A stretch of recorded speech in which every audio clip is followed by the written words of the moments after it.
I want to start with something that happened yesterday. The House of Representatives passed its version of a statute that's been called various things. I think it's now Make It in America. But in some substance, it really would invest a fair amount of money, $50 billion, in designing and manufacturing semiconductors here in the United States. Now it goes to conference. Give us a sense of what the impediments are in Congress. Is one of the biggest ones the $45 billion in the House version, not the Senate, to invest in supply chain? Good morning, David. It's always great to be with you, and thank you for having me. So I first want to say it is impossible to overstate how consequential this bill is. As you say, it's a $50 billion investment in long-term investment in American manufacturing of semiconductors, which is a uniquely critical component. It's headed to conference, as you say, and there's a huge amount of bipartisan support for the vast majority of the bill in both the House and the Senate. I have just this week spoken with chairs and ranking members of the committees in both the House and the Senate, and also to Speaker Pelosi and Leader Schumer, and everyone is focused on getting it done quickly, and getting it to the president's desk. So I'm sure there will be ups and downs and disagreements, but we are all optimistic that it's something that can happen reasonably quickly. Well, that's really reassuring to a lot of people who are concerned about this, but specifically on the supply chain issue, which, as I understand, is one of the differences in the two bills. You have been responsible on supply chain here in the United States. How critical is that $45 billion in the House side to get done what we need to get done, separate and apart from the semiconductor investment? Yes, thank you. It's extremely important. Now, and by the way, there is broad bipartisan support for that as well, and the president had a similar proposal in his Build Back Better proposal. Whether or not 45 is the right number and it needs to be that large is a legitimate, discussion. But what I can say is there is no department in the federal government currently whose mission it is to monitor our supply chain, which is really mind-boggling if you think about it. So the proposal is to create, for the first time ever, an initiative here at the Commerce Department to monitor supply chains, make sure we have resilient supply chains, predict bottlenecks before they happen, invest in domestic manufacturing, which is why this is now being called the Make It in America bill. It has to happen, David. So the precise details, we will work that out in conference. But I think we're all living every day with a disrupted supply chain. We can never let that happen again. And that's what this bill is designed to prevent. Madam Secretary, good morning. It's Guy. Thank you for your time today. Even if this passed today, even if this became reality today and money started getting spent today, it would be years before the first chip rolls out of the first fab. What can be done now to deal with the supply chain shortages in the chip sector that industry is having to grapple with day after day? Yes. Let me say this, Guy, and I know you know this, and every business leader will agree with this. Once this passes, the president signs it, that in and of itself is going to unlock private capital. I was in Ohio the other day with the CEO of Intel. He made an announcement of a $20 billion facility in Ohio.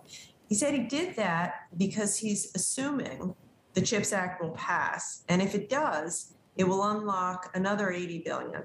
So I think we cannot underestimate, industry is watching this. Industry needs this. Why do we need this? Because we want them to put these facilities in America, right? They're going to put these facilities somewhere to meet the demand. They need to be in America. So getting this passed now is among the most important things that we can do.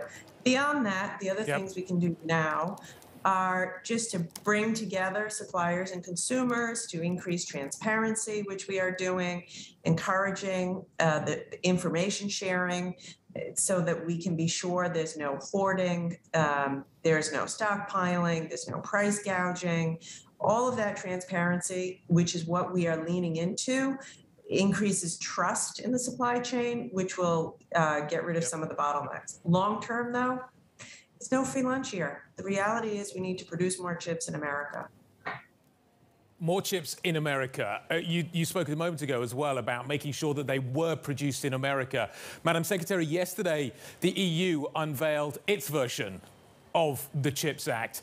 the numbers are roughly similar. Now, clearly other factors are going to come into play here, but are you now in a position where you're having to compete globally? Other regions, other countries are looking to do the same thing. Is this an arms race that you now find yourself with? Well, the reality is we're already in that global competition. China is pouring hundreds of billions of dollars to subsidize its chip manufacturing. So this is about competing, America competing, strengthening American manufacturing. As it relates to the EU, they are among our strongest allies, and we are already in discussions. One of the things I lead, along with Secretary Blinken, is the U.S.-EU Trade and Technology Council. And in that council, we talk a lot about how do we coordinate our investments so that it isn't a race to the bottom, so that we have complementary investments, so that together the U.S. and the EU are stronger, quite frankly, less reliant on China. Well, let's continue the conversation about China, Madam Secretary, because the Commerce Department in data yesterday made it very clear that they haven't held up their end of the bargain on the trade deal struck in the previous administration with the Trump administration. Only had purchased about 63% of the $200 billion worth of additional goods. Some of your colleagues in the administration has said the difficulty is there's no way to hold China to account on that. Is the administration going to let China off the hook? No. President Biden has been very clear. This so-called phase one agreement we inherited from President Trump. It's not necessarily, it's definitely not what we would have done. Having said that, China signed up for it, and we intend to hold them to account. And Ambassador Tai, the U.S. trade rep, is in the thick of those negotiations now. But the reality is, and you saw it in the report that the data Commerce put out yesterday, China's not playing by the rules. They're unfairly subsidizing their companies. America can win. American entrepreneurs and businesses can outcompete anyone if everybody plays by the same rules and we have a level playing field. And what you saw in that data yesterday is China's not doing that. So we absolutely are going to hold them to account to live up to the commitments that they made, that they signed up for. Madam Secretary, I want to turn our eyes to the north a bit here, if we could, to Canada, because there is that issue with the Ambassador Bridge between Detroit and Windsor. You know it well. I'm from Michigan. I've been across that bridge a fair amount of time. It really is the major point at which trade is exchanged across that border. What efforts are we making to try to help Canada on that problem? Has President Biden, spoken with his counterpart, Mr. Trudeau, in Canada? Have you talked with your counterpart?